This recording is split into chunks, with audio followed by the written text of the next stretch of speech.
warahmatullahi wabarakatuh. Waalaikumsalam warahmatullahi wabarakatuh. Bagaimana kabarnya anak-anakku semua? Alhamdulillah baik, Bu. Alhamdulillah ya, kita semua masih diberikan kesehatan oleh Allah Subhanahu wa taala sehingga kita masih bisa berjumpa dalam pembelajaran Ibu, yaitu akidah akhlak, materi tentang khauf dan Taubat. Oke, sebelum masuk ke materinya, alangkah lebih baiknya kita mengawali pembelajaran dengan membaca doa. Sati, tolong dipimpin doanya. Berdoa mulai. Berdoa selesai. Oke, udah ada yang tahu belum maksud dari materi Ibu kali ini apa tentang khauf dan tobat? Belum, Bu. Apa khauf? Ada yang tahu khauf artinya apa? Belum. Takut. Sedangkan tobat meminta Ampunan. kepada siapa? Kepada Allah. Ya, di antara akhlak mulia yang menghiasi seorang mukmin adalah khauf. Secara bahasa, khauf berasal dari kata bahasa Arab yang berarti takut atau cemas ya, takut dan cemas ya. Jika didefinisikan secara lebih panjang, khauf berarti perasaan gelisah, cemas, takut terhadap sesuatu hal yang belum diketahui dengan pasti. Jadi menurut istilah dalam Islam sebagaimana diuraikan dalam kamus tasawuf, khauf adalah suatu sikap mental manusia yang merasakan ketakutan akan hal-hal yang belum terjadi atau yang sudah terjadi yang dirasakan manusia tersebut. Sifat khauf ini muncul disebabkan oleh seseorang telah merasa benar akidahnya. Jadi berakidah Islam yang meyakini keberadaan Allah Subhanahu wa taala, yang mengenalnya melalui sifat-sifatnya, diantaranya adalah Allah yang maha wujud, maha melihat, maha tahu, maha mendengar, dan maha tahu segala-galanya. Jadi manusia ini merasa takut akan hal-hal yang belum terjadi ya, merasa gelisah gitu. Oke. Imam Bukhari dan Muslim juga mengatakan, demi Allah, ada riwayatnya, demi Allah sesungguhnya aku adalah orang yang paling tahu dengan Allah dan paling takut kepadanya.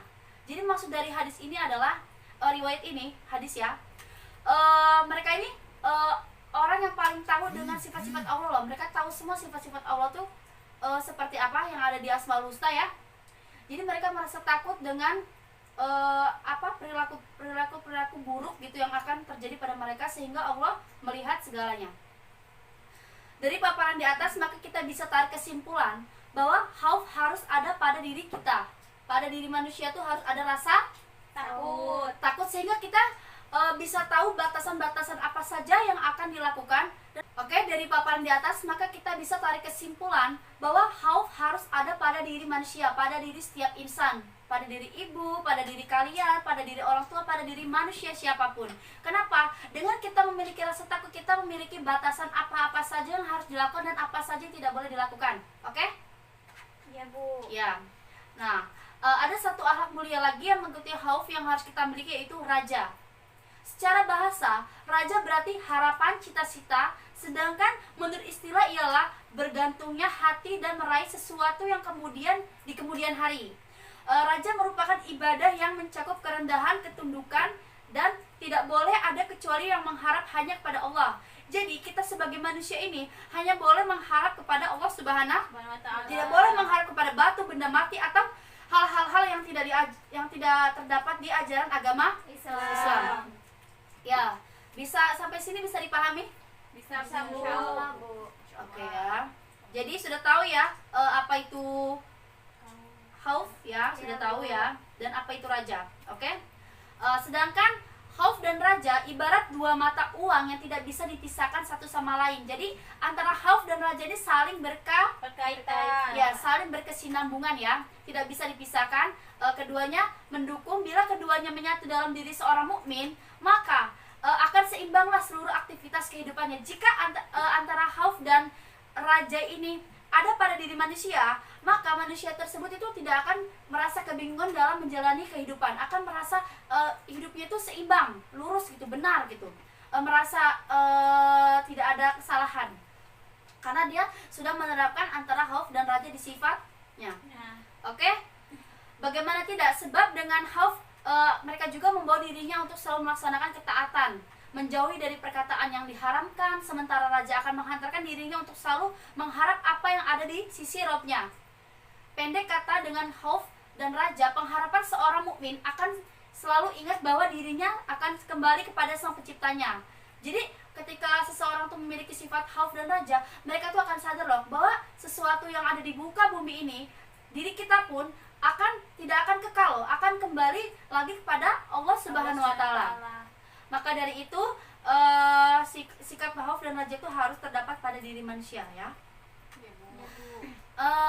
Keterkaitan dua akhlak mulia sebagaimana difirmankan oleh Allah Subhanahu wa taala, yang artinya sesungguhnya orang-orang yang berhati karena takut akan azab Tuhan mereka, dan orang-orang yang beriman dengan ayat-ayat Tuhan mereka, dan orang-orang yang tidak mempersekutukan dengan Tuhan mereka sesuatu apapun, dan orang-orang yang memberikan apa yang telah mereka berikan dengan hati yang takut, karena mereka tahu bahwa sesungguhnya mereka akan kembali kepada Tuhan mereka. Mereka itu bersegera untuk mendapatkan kebaikan-kebaikan, dan mereka lah orang-orang yang segera memperolehnya. Sesuai yang Ibu jelaskan tadi, penjelasan tadi sangat berkaitan dengan firman Allah, yaitu Quran surat Al-Mu'min ayat 57 sampai 61 ya. Oke, berkaitan dengan ayat di atas, pernah bertanya Aisyah radhiyallahu anhu pernah bertanya kepada Rasulullah SAW, apakah mereka itu yang dimaksudkan dalam ayat di atas adalah orang-orang yang meminum khamar, berzina, mencuri? Lalu Rasulullah SAW menjawab, bukan, wahai putri As-Siddiqi, justru mereka adalah orang-orang yang melakukan saum, sholat, bersedekah, dan mereka khawatir akan tidak diterimanya amal perbuatan mereka. Sesuatu yang mereka lakukan itu tidak diterima oleh Allah Subhanahu wa taala. Maka mereka itulah bergegas untuk selalu melakukan kebaikan. Oke, di sini ada pengertian taubat. Cut dulu. Tadi aku nyuruh kamu baca bagian apa, Bet? Taubat Ya. Diam dulu. Oke, lalu pembahasan selanjutnya itu tentang pengertian taubat. Di sini Ibu ingin Saudari Unik bisa membacakan apa itu pengertian taubat? bisa, Bu. Oke, tolong jelaskan. Taubat secara bahasa berarti kembali. Secara istilah, taubat berarti kembali ke jalan yang benar dengan didasari keinginan yang kuat dalam hati untuk tidak kembali melakukan dosa-dosa yang pernah dilakukan sebelumnya. Oke, itu tadi apa? Pengertian Taubat. Oke, sebagai manusia biasa, bukan malaikat ataupun bukan nabi ya, kita tuh memiliki sifat maksum, terjaga dan perbuatan dosa. Secara langsung atau tidak langsung, sengaja atau tidak sengaja, mau tidak mau, kita tuh pasti akan melakukan, seorang manusia itu pasti ada saja melakukan kesalahan yang tidak bisa kita tuh menghindari kesalahan, karena kita tuh memiliki manusia itu tidak seperti nabi ya, yang selalu bisa menjaga sifatnya, perkataannya, sehingga nabi tidak pernah melakukan kesalahan, dan manusia selalu melakukan kesalahan. Tapi dengan itu kita bisa menghindari dengan apa? Dengan selalu beristighfar pada Allah Subhanahu wa taala ya. Sebagai makhluk individu yang berhubungan langsung dengan Allah, kita semua, maupun sebagai makhluk sosial yang berhubungan dengan anak, keluarga, dan teman, untungnya sebagai seorang muslim diberi jalan selebar-lebarnya oleh Allah Subhanahu wa taala untuk memperbaiki kesalahan ini melalui sebuah pintu, yaitu pintu taubat. Jadi Allah Subhanahu wa taala ini memberikan kesempatan oleh hambanya, oleh penciptaannya, hambanya ya, lebih tepat hambanya, untuk melakukan taubat, memperbaiki kesalahan. Allah memberikan kesempatan, jalan, agar manusia tersebut bisa memperbaiki kesalahan-kesalahan yang mereka perbuat. Dari penjelasan di atas, dari Anas dia berkata, Rasulullah SAW bersabda, semua Bani Adam pernah melakukan kesalahan, dan sebaik-baiknya orang yang salah adalah orang yang segera bertaubat. Sati bisa dijelaskan apa maksud dari ibu yang ibu katakan barusan ini, dari perkataan Rasulullah ini apa? Kesimpulannya apa? Dari Sati, tolong jelaskan dari yang ibu maksud barusan di atas dari hadis ini. Ya, jadi kalau misalkan manusia itu berbuat salah, alangkah baiknya jika mereka langsung untuk melakukan taubat supaya dosanya bisa diampuni oleh Allah Subhanahu wa taala. Iya, benar sekali. Terima kasih Sati telah memberikan penjelasannya atau memberikan pendapatnya. Oke, terima kasih Ibu, apresiasi ya. Oke, yang kedua yaitu ada jenis dan syarat taubat. Bisa dijelaskan apa itu jenis dan syarat taubat? Ibu kan sudah mengatakan ya dari kemarin, tolong dicari apa saja jenis dan syarat taubat. Tolong Sati jelaskan apa itu. Ya, yang pertama itu ada taubat menyangkut dosa terhadap Allah. Jadi di sini Imam Nawawi mengatakan bahwa ada 3 syarat dalam melaksanakan taubat yang wajib dilakukan oleh setiap muslim atas dosa yang dilakukan apabila maksiat itu diantara manusia dengan Allah dan tidak berhubungan dengan hak sesama manusia. 3 syarat tersebut adalah meninggalkan perilaku dosa itu sendiri, menyesali perbuatan maksiat yang telah dilakukan dan berjanji tidak melakukannya lagi. Yang ketiga, berniat tidak melakukannya lagi untuk selama-lamanya. Jadi kalau sudah bertobat ya sudah, jangan diulang lagi kesalahannya. Iya benar sekali ya. Yang namanya kesalahan cukup dilakukan 1 kali. Sebodoh-bodohnya orang tuh tidak akan masuk ke lubang yang sama halnya gitu. Jadi ketika kita tuh melakukan kesalahan, alangkah melakukan kesalahan kepada orang lain ya, kita langsung meminta maaf. Kita melakukan dosa terhadap Allah, kita langsung bertaubat, memohon ampun. Sebelum pintu ampun itu tuh. Oke, sampai sini ada yang ingin ditanyakan atau ada yang belum paham? Kalau sudah pada paham, Ibu akan lanjut. Belum Bu, sudah Firda? Insya Allah sudah paham Bu. Oke, yang selanjutnya itu ada taubat menyangkut dosa terhadap sesama manusia. Sedangkan, oke, Saudari Firda bisa tadi mengacungkan tangan. Oke, Ibu ingin mendengar apa itu? Taubat menyangkut dosa terhadap sesama manusia itu seperti apa? Baik Bu, kan tadi materi selanjutnya adalah taubat menyangkut dosa terhadap sesama manusia. Jadi jika dosa itu berhubungan dengan hak anak Adam atau sesama manusia, maka lebih lanjut Imam Nawawi menyebutkan ada 4 syarat, yaitu yang pertama itu meninggalkan perilaku dosa itu sendiri, kedua itu menyesali perbuatan maksiat yang telah dilakukan, yang ketiga itu berniat tidak melakukannya lagi, yang keempat itu membebaskan diri dari hak manusia yang dizalimi dengan cara sebagai berikut. Yang pertama, apabila menyangkut harta dengan cara mengembalikan harta tersebut. Kemudian yang kedua, apabila menyangkut non materi seperti pernah berfitnah, mengujinya ataupun hibah dan lain-lain, maka hendaknya meminta maaf kepada yang bersangkutan. Oke, terima kasih Firda. Bagaimana teman-teman? Sudah paham? Insya Allah paham Bu. Oke, jika sudah paham, Ibu harap kalian bisa melakukannya ya, menerapkannya atau mengamalkan kepada diri sendiri, kehidupan sehari-hari ya. Di sini juga taubat dari segala kesalahan tidaklah membuat seseorang itu terhina.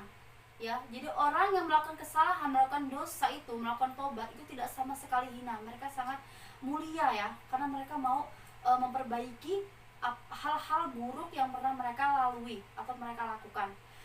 Dan pun ketika kita, Ibu, misalnya Sati berbuat salah kepada temannya atau sebaliknya, jadi mereka sama-sama merasa saling tersakiti, tapi Sati mau minta maaf kepada Firduan, itu bukan berarti Sati itu merasa rendah, tidak, tetapi Sati itu merasa agar silaturahminya lebih baik lagi, agar kehidupannya itu lebih baik lagi, tidak ada permusuhan, dan meminta maaf duluan tuh sama sekali tidak hina ya. Oke? Ya, Bu. Dan Allah juga sangat mencintai orang-orang yang bertaubat dan mensucikan diri. Oke? Bagaimana? Ada yang ingin ditanyakan? Cukup Bu. Bu. Ya, Atul. Jadi syarat-syarat tobat itu apa aja Bu? Syarat-syarat tobat ya. Tadi kan syarat-syarat tobat yang ada 3 ya. Kita tuh jika ingin melakukan tobat, kita tuh harus tahu dulu apa itu syarat-syaratnya. Yang pertama yaitu kita harus meninggalkan perilaku dosa itu sendiri ya. Misalnya Atul, sebelumnya Atul itu suka minum-minuman khamar, dan Atul ingin memperbaiki diri, ingin bertobat sama Allah. Karena apa? Minuman khamar itu kan haram dalam Islam ya. Atul harus meninggalkan minuman itu. Jadi meninggalkan apa yang pernah Atul lakuin di masa lalu, ditinggalkan ya. Yang kedua, menyesali perbuatan maksiat yang telah dilakukan. Jadi Atul tuh harus benar-benar dari dalam diri, ya Allah, saya tuh sangat menyesal karena saya telah melanggar apa yang tidak seharusnya dilakukan, tidak seharusnya saya langgar gitu kan ya. Yang ketiga, berniat tidak melakukan lagi selamanya. Jadi dari dalam hati ini berniat, ya Allah, saya tidak akan lagi melakukan hal tersebut, tidak akan lagi meminum minuman haram atau melakukan dosa-dosa yang dilarang olehmu. Itu dari hati, jangan tobat sambal ya, nggak boleh.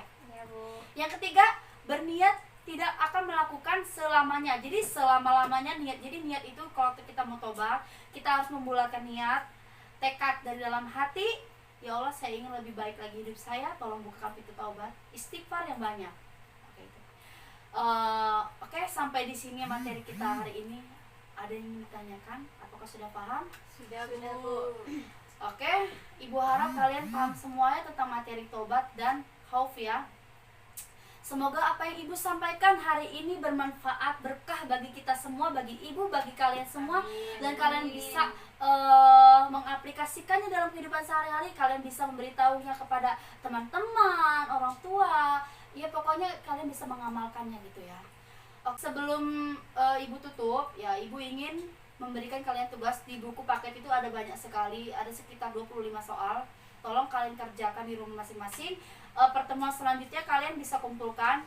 Dan Ibu ingin kalian semua besok itu menyetorkan, menghafal dalil yang tentang berkaitan taubat dan khauf ini. Besok Ibu akan mengambil nilai dari hafalan tersebut. Oke? Sampai sini paham? Paham. Oke, sebelum Ibu tutup ya, alangkah lebih baiknya kita mengucapkan lafal Alhamdulillahirabbil alamin. Akhirul kalam, wassalamualaikum warahmatullahi wabarakatuh. Waalaikumsalam warahmatullahi wabarakatuh.